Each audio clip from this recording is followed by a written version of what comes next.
स्वागत है आपका बिस टारगेट एकेडमी में। जैसा कि आप लोग जानते हैं, वीडियो का एग्ज़ाम 9 जुलाई को है। हम लोगों ने आपके लिए उत्तराखंड की क्लासेस, हिंदी की क्लासेस चलाई हुई है और जीएस की क्लासेस भी चलाई है। आज हम पढ़ेंगे पॉलिटी। ये बहुत ही इम्पोर्टेंट टॉपिक है। आपने हर एक एग्ज़ाम में 3 to 5 क्वेश्चन पॉलिटी के आते हैं, इसलिए हम इसको सबसे पहले कंप्लीट करेंगे। पॉलिटी को 5 डेज़ में आपकी पॉलिटी कंप्लीट हो जाएगी। अगर आपको वीडियो अच्छा लगे तो लाइक, सब्सक्राइब और शेयर कीजिए। आइए स्टार्ट करते हैं। जैसे कि आप लोग जानते हैं, हमारा जो संविधान है उसमें 395 अनुच्छेद हैं और 22 भाग हैं। आइए बात करते हैं हम भाग 1 से लेकर 4 तक। भारत राज्यों का एक संघ है और संघ यानी जिसमें कोई भी राज्य इससे अलग नहीं हो सकता। अब बात करते हैं कॉन्फेडरेशन, फेडरेशन और यूनियन। कॉन्फेडरेशन की बात करते हैं तो परिसंघ उसे कहते हैं जिसमें छोटे छोटे राज्य आपस में जुड़कर और अपनी थोड़ी थोड़ी शक्तियाँ केंद्र सरकार को देकर एक देश का निर्माण करते हैं। परिसंघ बहुत कमज़ोर होता है, इससे कोई भी देश आसानी से अलग हो सकता है। फेडरेशन यानी संघ, राज्य मिलकर एक देश का निर्माण करते हैं और राज्य अपनी कुछ शक्तियाँ देश को दे देते हैं और देश को कहते हैं कि आप इन शक्तियों का प्रयोग करें। इससे कोई भी राज्य अलग हो सकता है। यूनियन, इससे राज्य कभी भी अलग नहीं हो सकता। जो हमारा देश है भारत यानी इंडिया, ये एक क्या है, यूनियन है। जबकि यूएसए की बात करते हैं, वो एक क्या है, फेडरेशन है। आर्टिकल 2 बात करते हैं यानी अनुच्छेद 2, संसद को अधिकार है कि ये कोई भी भारत की कोई भी देश है या उसे भारत में मिला सकती है। किसी भी देश का कोई टुकड़ा है या भारत में मिलना चाहता है तो उसको मिला सकती है। 2 कहता है कि अगर संसद राष्ट्रपति की पूर्व अनुमति पर किसी विदेशी राज्य को भारत में मिला सकती है। और जो हुआ हमारा सिक्किम पहले हमारे देश का एक अंग नहीं था, लेकिन 35वां संविधान संशोधन 1974 में सिक्किम को एक सह राज्य का दर्जा दिया गया और 36वां संविधान संशोधन 1975 में हुआ, जो इसमें इसको भारत का 22वां राज्य बना दिया। अनुच्छेद 3 कहता है कि संसद राष्ट्रपति के पूर्व अनुमति से भारत के किसी भी राज्य को बिना उसकी अनुमति नाम, सीमा या क्षेत्र में परिवर्तन कर सकती है। एमपी अगर हम बात करते हैं, छत्तीसगढ़ इससे बना है 1 नवंबर सन 2000 को। यूपी से उत्तराखंड बना है 9 नवंबर सन 2000 को। और बिहार से झारखंड 15 नवंबर सन 2000 को बना है। आर्टिकल 4 कहता है कि अनुच्छेद 2 का प्रयोग जो है संसद करेगी, यानी किसी भी विदेशी राज्य को मिला सकती है। 3 का प्रयोग करके यानी किसी भी सह राज्य को, किसी भी राज्य को वो अपने में जोड़ सकती है बिना राष्ट्रपति की अनुमति के। और अनुच्छेद क्योंकि इसे 368 के बाहर रखा गया है। अब अखंड भारत की बात करते हैं। भारत एक अखंड भारत था कब? 1893 से पहले। लेकिन अफगानिस्तान और भारत के बीच में डुरुंड रेखा खींची गई 1893 ईस्वी में और अफगानिस्तान को एक अलग राज्य का दर्जा दिया गया। भारत का दूसरा टुकड़ा म्यांमार था, जो कि भारत के पूर्व साइड में है। 1935 में इसको अलग कर दिया गया। तीसरा टुकड़ा जो था हमारा पाकिस्तान था और इसको पाकिस्तान का विभाजन मुस्लिम जनसंख्या पर हुआ था। एक और पूर्वी पाकिस्तान था और एक और पश्चिमी पाकिस्तान। बाद में जो आपका पूर्वी पाकिस्तान था, ये आपका बांग्लादेश बना। और रेड क्लिप रेखा भारत और पाकिस्तान को अलग करती है और भारत और बांग्लादेश के बीच में 0 लाइन रेखा है। अंग्रेजों ने देसी रियासत को 3 विकल्प दिए, पाकिस्तान में मिल जाए या भारत में मिल जाए या फिर स्वतंत्र देश बनाए। लेकिन जब आज़ाद हुआ तो भारत में 552 से अधिक रियासतें थीं। 552 देसी रियासतों को मिलाकर एक फेडरेशन बनाना असंभव था, क्योंकि फेडरेशन अलग अलग कभी भी टूट सकता है। इसलिए जिम्मेदारी दी गई सरदार पटेल को कि वह फेडरेशन न बनाकर यूनियन बनाए। और 3 लोगों ने इस पर महत्वपूर्ण भूमिका निभाई, सरदार पटेल, वीपी मेनन और माउंटबेटन। अब आता है 3 देशी रियासतें ऐसी थी जो भारत में मिलना नहीं चाहती थी। पहली थी हैदराबाद। हैदराबाद का निज़ाम था जो कि पाकिस्तान में मिलना चाहता था। तो सरदार पटेल ने आर्मी को पुलिस की वर्दी में हैदराबाद में भेजा और ऑपरेशन पोलो के द्वारा हैदराबाद को भारत में मिला दिया। जूनागढ़ जो कि गुजरात में एक रियासत थी, इसका जो शासक था वो पाकिस्तान में जाना चाहता था। जनमत संग्रह से सरदार पटेल ने इसको भारत में एकत्र करवाया। तीसरा आता है जम्मू कश्मीर। जम्मू कश्मीर का जो राजा था वो ना तो भारत में आना चाहता था और ना ही पाकिस्तान में। वो एक स्वतंत्र राष्ट्र बनाना चाहता था, लेकिन पाकिस्तानी आतंकियों ने वहाँ पे घुसपैठ कर दी और वहाँ का राजा हरि सिंह था जो कि एक हिंदू था। वह पाकिस्तान में नहीं जाना चाहता था और तब उस हरि सिंह ने नेहरू के पास गए और सरदार पटेल ने 26 अक्टूबर 1947 को विलय पत्र पर हस्ताक्षर कराकर भारत का अंग बना दिया। इससे इन सभी देशी रियासतों को मिलाकर एक अखंड भारत का निर्माण हुआ और इसमें उस समय 4 राज्य इसके अंदर थे। ए जिसमें अंग्रेज शासन करते थे, आपका बी जिसमें देसी रियासतें थी, सी जिसमें केवल कमिश्नरी थी और डी आपका केंद्र शासित प्रदेश। ए के अंदर 9 राज्य थे, बी के अंदर 9 रियासत थी आपकी और सी के अंदर 10 बड़े शहर थे और डी के अंदर आपके एक केंद्र शासित प्रदेश था।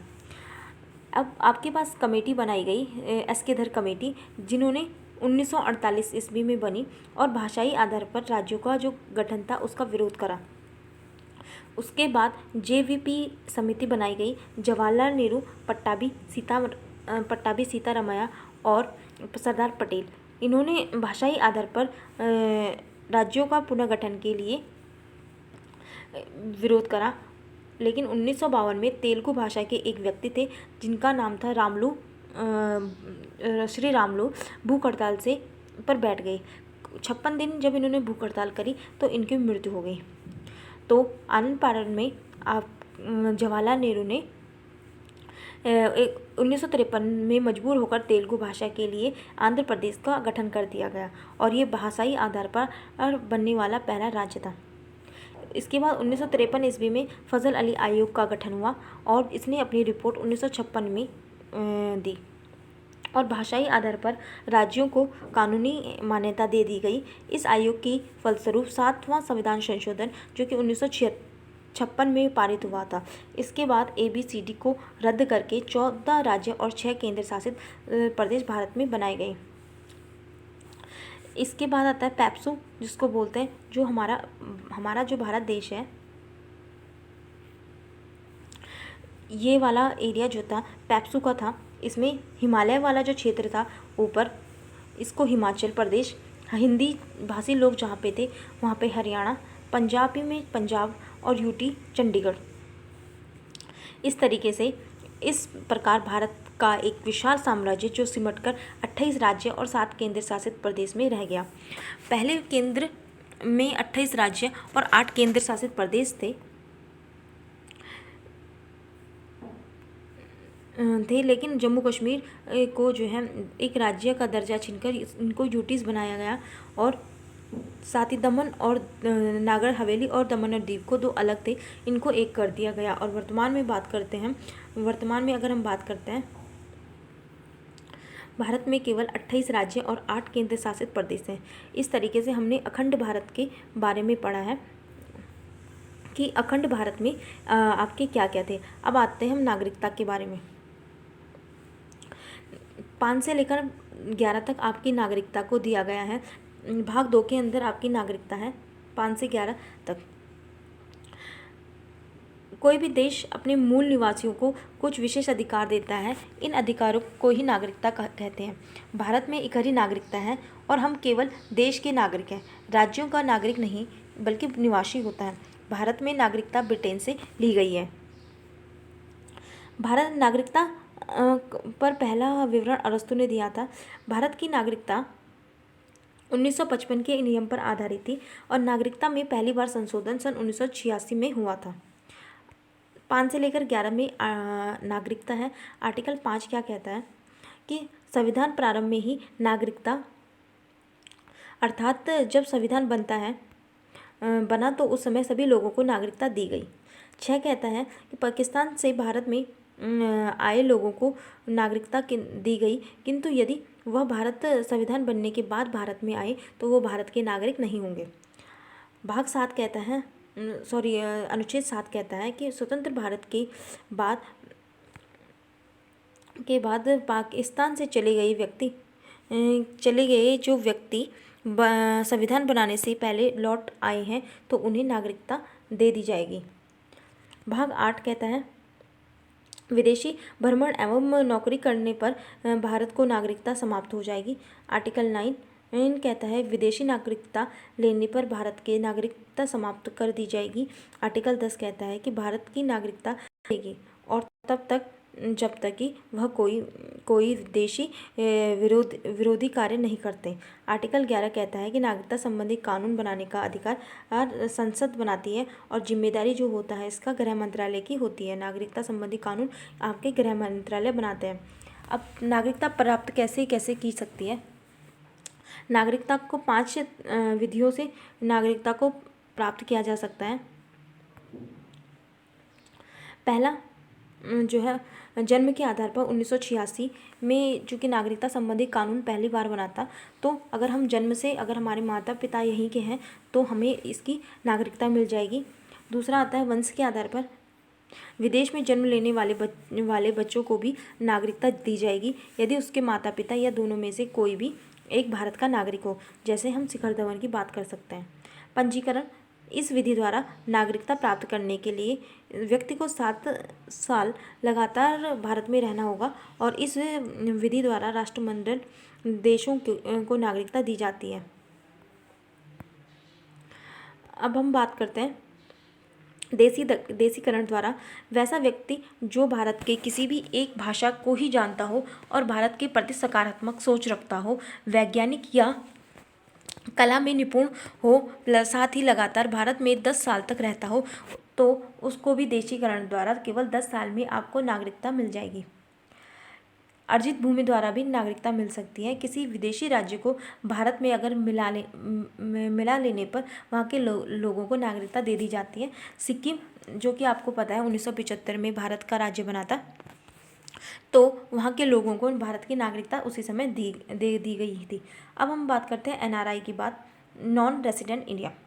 वह नागरिक जो वर्तमान में भारत में नहीं रह रहा है लेकिन वो भारत का नागरिक है, वह विदेश में 6 माह से ज़्यादा पढ़ाई या नौकरी करने के लिए चला गया है, वो NRI कहलाता है।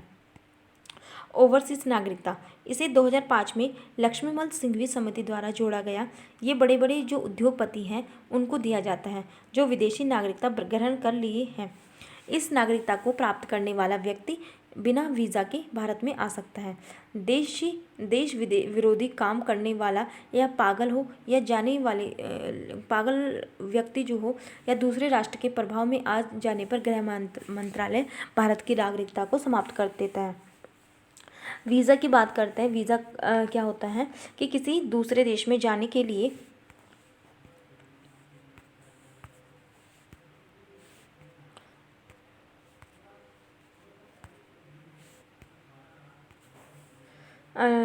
अनुमति की आवश्यकता होती है। इस अनुमति को ही वीज़ा कहते हैं। बिना वीज़ा किसी दूसरे देश में प्रवेश नहीं किया जा सकता।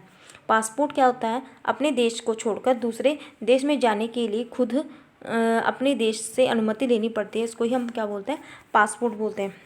CAA क्या होता है, सिटीजनशिप अमेंडमेंट एक्ट 2019। यह भारत की संसद द्वारा पारित एक अधिनियम है जिसके तहत 1955 का नागरिकता कानून का संशोधन करके यह व्यवस्था की गई।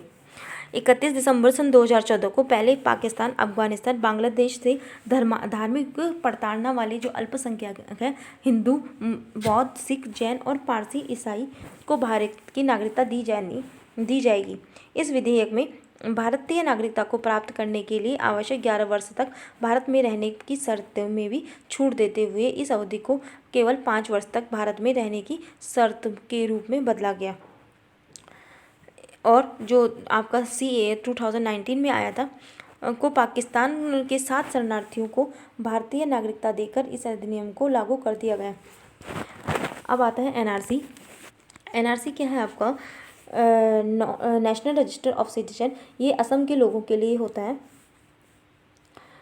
भारत के राष्ट्रीय नागरिक पंजी भारत सरकार द्वारा निर्मित एक पंजी है जिसमें उन भारतीय नागरिकों के नाम है जो असम के वास्तविक नागरिक है। यह पंजीकरण विशेष रूप से असम के लिए ही है। आइए बात करते हैं NPR की, नेशनल पॉपुलेशन रजिस्टर, राष्ट्रीय जनसंख्या रजिस्टर। NPR देश के निवासियों का एक रजिस्टर है। इसे नागरिकता अधिनियम 1955 और नागरिकता नियम 2003 के प्रावधानों के आधार पर स्थानीय ग्राम पंचायत, तहसील, राज्य और राष्ट्रीय स्तर पर तैयार किया जाता है। आपके परिवार कितना है, कितने व्यक्ति हैं, इस तरीके से इसके अंदर सारी आपकी जनगणना से संबंधित आंकड़े होते हैं। अब हम भाग 3 में आते हैं। भाग 3 में 12 से लेकर 35 तक आपके मूल अधिकार दिए गए हैं, फंडामेंटल राइट। ये आपके नैसर्गिक होते हैं जो कि आपको जन्म से मिलते हैं। अगर किसी व्यक्ति का जन्म होता है, अगर किसी बच्चे का जन्म होता है तो उसको वो मूल अधिकार जन्म से ही प्राप्त होते हैं। मूल अधिकार को मैग्ना कार्टा कहा जाता है और इसे USA के संविधान से लिया गया है। अनुच्छेद 12 में केवल मूल अधिकार की परिभाषा दी गई है कि मूल अधिकार क्या है। अनुच्छेद 13 में अल्पीकरण की बात की गई है कि यदि हमारे मूल अधिकार को किसी दूसरे के मूल अधिकार प्रभावित करते हैं तो हमारे मूल अधिकार पर रोक लगाया जा सकता है। इसको हम अल्पीकरण कहते हैं। 13 के बाद आता है समानता का अधिकार। टोटल मूल अधिकार 12 से लेकर 35 तक है। इसमें सबसे पहले आता है समानता का अधिकार। 14 से लेकर 18 तक समानता का अधिकार दिया गया है। आर्टिकल 14 कहता है कि विधि के समक्ष समानता अर्थात कानून के समक्ष सभी व्यक्ति समान हैं। यह ब्रिटेन से ली गई है, जबकि कानून के समान संरक्षण की व्यवस्था अमेरिका से ली गई है। आर्टिकल 15 जाति, धर्म, लिंग, जन्म स्थान के आधार पर सार्वजनिक स्थान या सरकारी स्थान पर भेदभाव नहीं किया जाएगा। यानी सभी को जो है सरकारी स्थान पर या किसी भी लिंग के आधार पर या जन्म के आधार पर या जाति के आधार पर भेदभाव नहीं किया जाएगा। अनुच्छेद 15। अनुच्छेद 16 कहता है लोक निर्वाचन यानी सरकारी नौकरियों में सभी को समानता है। साथ ही पिछड़े वर्ग के लिए कुछ आरक्षण की बात कही गई है। आर्टिकल 17 कहता है अस्पृश्यता का अंत यानी छुआछूत का अंत। कोई भी अस्पृश्यता का अंत इसमें कहा गया है। 18 आर्टिकल कहता है उपाधियों का अंत। किंतु शिक्षा, सुरक्षा और भारत रत्न और विभूषण अगर किसी को मिलता है, विदेशी उपाधि रखने के लिए भी पहले राष्ट्रपति की अनुमति लेनी होगी। अनुच्छेद 19 से लेकर 22 तक आपका स्वतंत्रता का अधिकार है। स्वतंत्रता का अधिकार आर्टिकल 19 की अगर बात करते हैं, पहले का जो भाग है आर्टिकल का आपका 19, इसमें अभिव्यक्ति की स्वतंत्रता, आपको बोलने की स्वतंत्रता है, झंडा फहराने की स्वतंत्रता है, पुतला जलाने की। अगर आपको कोई कन्फ्यूज़न है किसी में तो आप RTI कर सकते हैं। प्रेस की स्वतंत्रता यानी मीडिया को भी स्वतंत्रता है। 19 का जो सेकंड पार्ट है उसमें बिना हथियार सभा करने की स्वतंत्रता। तीसरा आता है आप संगठन बना सकते हैं। इसका भाग 4 है बिना रोक टोक के आप चारों ओर घूम सकते हैं। भाग 5 है कि भारत में किसी भी क्षेत्र में बसने की स्वतंत्रता। आर्टिकल 6 इसका जो 6 है उसमें है कि संपत्ति का अधिकार अब तक कोई मूल अधिकार नहीं है बल्कि कानूनी अधिकार हो गया है, इसको हटा दिया गया है। 44वें संविधान संशोधन जो कि 1978 में हुआ था, इसको 300 के कै के अंदर इसको रखा गया है। और 17 जो भाग है इसमें व्यवसाय करने की स्वतंत्रता। अनुच्छेद 20 जो है उसमें 3 प्रकार की स्वतंत्रताओं की बात की गई है। आइए पढ़ते हैं 3 प्रकार की स्वतंत्रताएं कौन सी है। एक गलती की एक सज़ा। अगर आप एक गलती करते हैं और कोई अपराध करते हैं तो उसकी एक ही सज़ा मिलेगी। दूसरा आता है सज़ा उस समय के कानून के हिसाब से। अगर आपको 2020 में अपने कोई काम करा है, कोई अपराध करा है, तो आपको उसकी सज़ा जो है 2020 के कानून के हिसाब से ही होगी। सज़ा के शाम के बाद कैदी का संरक्षण भी सरकार की जिम्मेदारी है। अनुच्छेद 20 के अनुसार जब तक किसी व्यक्ति को न्यायालय दोषी करार नहीं कर देता तब तक उसे अपराधी नहीं माना जा सकता। अनुच्छेद 21 कहता है कि इसमें प्राण एवं दैहिक स्वतंत्रता है और इसी के कारण अधिक धुआं देने वाले जो वाहन होते हैं या बिना हेलमेट वाले व्यक्ति को चालान उससे काटा जाता है, क्योंकि अनुच्छेद हमारी सरकार की यह जिम्मेदारी है कि वह नागरिकों का ध्यान रखे। अनुच्छेद 21 के अंदर निजता का अधिकार है, यानी प्राइवेसी का अधिकार है, और जब हमारी गोपनीय जानकारी को कोई उजागर नहीं कर सकता। 20 और 21 को आपातकाल के दौरान नहीं रोका जा सकता। इसे सबसे शक्तिशाली मूल अधिकार कहा जाता है। एक क्वेश्चन भी प्रीवियस ईयर का है कि सबसे शक्तिशाली मूल अधिकार कौन सा है, आर्टिकल 20 और 21। इसकी कैग में 6 से लेकर 14 साल के बच्चों को निःशुल्क प्राथमिक शिक्षा का अधिकार दिया गया है, जो कि 86वां संविधान संशोधन सन 2002 में जोड़ा गया। आर्टिकल 22 कहता है कि इसमें 3 प्रकार की स्वतंत्रताओं की बात की गई है जो गिरफ्तारी से संरक्षा करती है। पहला कि व्यक्ति को गिरफ्तार करने से पहले आपको वारंट दिखाना पड़ेगा। 24 घंटे के अंदर आपको न्यायालय में इसको प्रस्तुत करना पड़ेगा और गिरफ्तार व्यक्ति को अपनी मनपसंद वकील रखने का भी अधिकार है। अब प्रिवेंटिव एंड डिटेंशन क्या है, इसकी चर्चा 22 के 4 में दी गई है। इसका उद्देश्य है कि किसी व्यक्ति को सजा देने अपराध करने से रोकना है। इस कानून के तहत पुलिस शक के आधार पर किसी भी व्यक्ति को बिना किसी वारंट के गिरफ्तार कर सकती है और अधिकतम 3 महीने के लिए गिरफ्तार और नज़रबंद भी कर सकती है।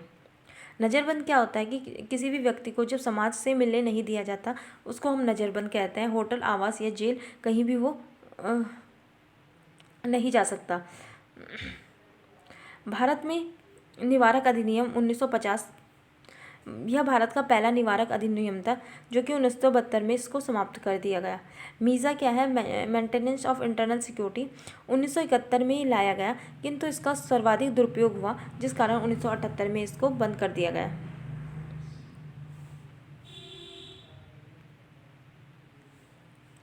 इसके बाद आता रास्को क्या होता है, 1980 में लाया गया और यह अभी तक लागू है। यह वर्तमान में सबसे खतरनाक अधिनियम है। टांडा क्या होता है, टेररिस्ट एंड डिसरप्टिव एक्टिविटी 1985 में इसको लाया गया। आतंकवादी के विरुद्ध इसे लाया गया था। पोटा क्या है, प्रिवेंशन ऑफ टेररिज्म, यह भी आतंकवादी पर लगाया जाता है। 2001 में प्रारंभ हुआ था और 2004 में इसको समाप्त कर दिया गया था। अब आते हैं हम शोषण के विरुद्ध अधिकार।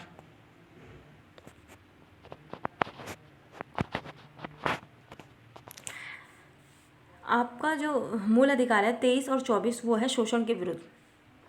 23 कहता है, आर्टिकल 23 कहता है कि बलात्श्रम यानी आप ज़बरदस्ती किसी बच्चे से काम नहीं करा सकते और बेरोजगारी पर भी पर रोक लगाया जाता है, किंतु राष्ट्रीय सुरक्षा के मुद्दों पर बलात्श्रम या बेगारी कराया जा सकता है। 24 कहता है कि 24 वर्ष से कम उम्र के बच्चों को खतरनाक काम नहीं कराया जा सकता। 24 नहीं, यहाँ पे 14 वर्ष है। 14 वर्ष से कम उम्र के बच्चों से खतरनाक काम नहीं करा सकते हैं। धार्मिक स्वतंत्रता की बात 25 से लेकर 28 तक की गई है। इसके अंदर क्या है, आर्टिकल 25 कहता है कि अंतःकरण की चर्चा की गई है। अंतःकरण यानी आप किसी भी दूसरे धर्म को अंतःकरण के द्वारा उसको मान सकते हैं। इसके तहत सिखों को कृपाण रखने, मुस्लिमों को दाढ़ी रखने, हिंदुओं को टीका लगाने की स्वतंत्रता है। 26 कहता है सामूहिक धार्मिक स्वतंत्रता है और इसी के तहत यज्ञ, हवन, सड़क पर नमाज पढ़ने की भी अनुमति दी गई है। आर्टिकल 27 कहता है कि धार्मिक कार्य के लिए वन या टैक्स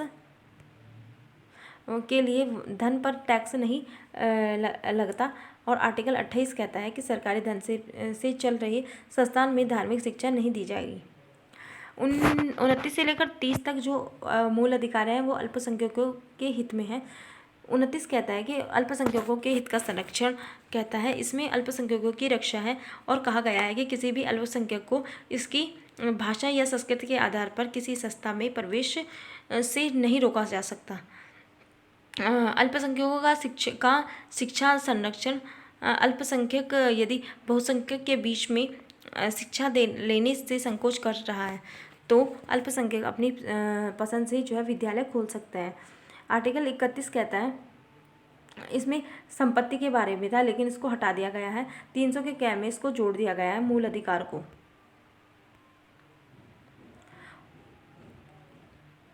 अब आता है संवैधानिक उपचारों का अधिकार, जिसको बोलते हैं आर्टिकल 32। ये बहुत ज़्यादा इम्पोर्टेंट है। आर्टिकल 32 संवैधानिक उपचारों का अधिकार, अनुच्छेद 32 को मूल अधिकार बनाने वाला मूल अधिकार भी कहा जाता है, क्योंकि इसके द्वारा व्यक्ति हनन के मामले में सीधे सुप्रीम कोर्ट जा सकता है। अगर आपको कोई परेशानी है तो इसके तहत व्यक्ति सीधे सुप्रीम कोर्ट जा सकता है। सुप्रीम कोर्ट 5 प्रकार की रिट जारी करता है: बंदी प्रत्यक्षीकरण, हविस कॉर्पस, परमादेश यानी मंडस कोवेरेंटो, उत्प्रेषण और अधिकार परीक्षा। पहला आता है बंदी प्रत्यक्षीकरण। बंदी प्रत्यक्षीकरण वाला क्वेश्चन भी पिछले एग्जाम में आया हुआ है और अधिकार परीक्षा कोवेरेंटो वाला भी यूकेपीएससी के जो एग्ज़ाम था लोअर पीसीएस का, उसमें आया हुआ था। यह व्यक्ति स्वतंत्रता का सबसे बड़ा रिट है और यह बंदी बनाने वाले अधिकारी को यह आदेश देता है कि 24 घंटे के भीतर वह जो है उसको न्यायालय में प्रस्तुत करे। परमादेश क्या होता है? मैंडेमस क्या होता है? इसका अर्थ होता है कि हम आदेश देते हैं कि जब कोई सहकारी कर्मचारी अच्छे से काम नहीं करता तो उससे यह जारी किया जाता है। अधिकार परीक्षा क्या आता है कि जब कोई व्यक्ति ऐसे कार्य को करने लगे जिसके लिए वह अधिकृत नहीं है तो उसे रोकने के लिए अधिकार परीक्षा होती है।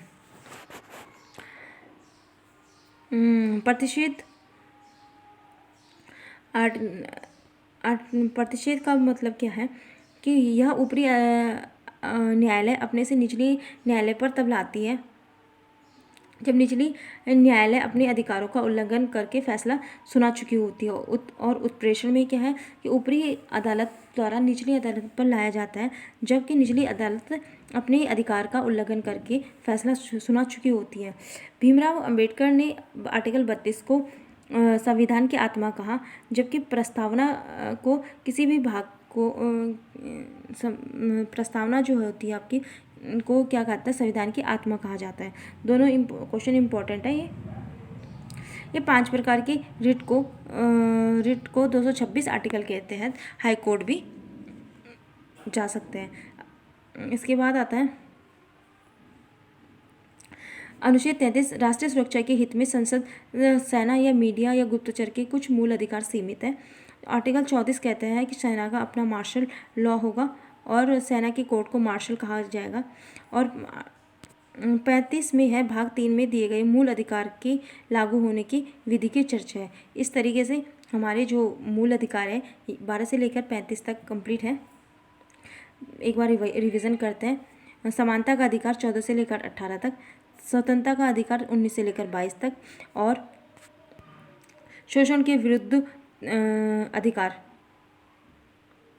23 से लेकर 24 तक 23 से लेकर 24 तक है।